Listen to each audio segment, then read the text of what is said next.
is why demons, even in possession cases, will admit that they are the instruments of sanctification of the person who's possessed. Some of the holiest people I know were possessed or are possessed.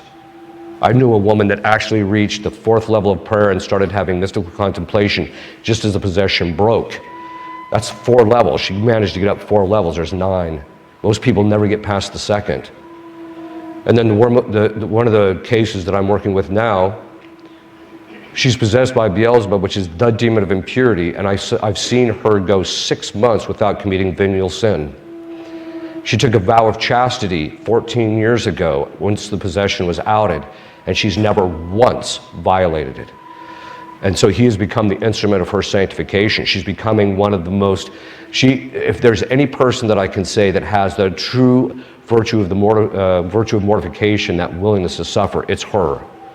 And so God uses them. Usually possessed people will say, well, I'm glad I got out of this what I got out of this, but I don't think I'd want to be possessed again.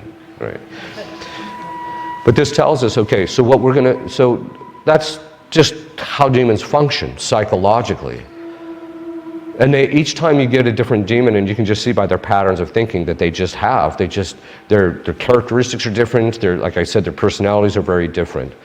So with us, temptation comes from 3 sources: the world, the flesh, and the devil. And the world only acts upon the flesh, and the devils can only act upon on the world or the flesh in order to tempt us.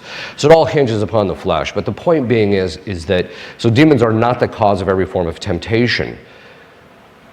But they do know the principal way that they tempt us, the saints say, is by introducing things into our imagination. And they know from our patterns what we are likely to fall to in relationship to temptation.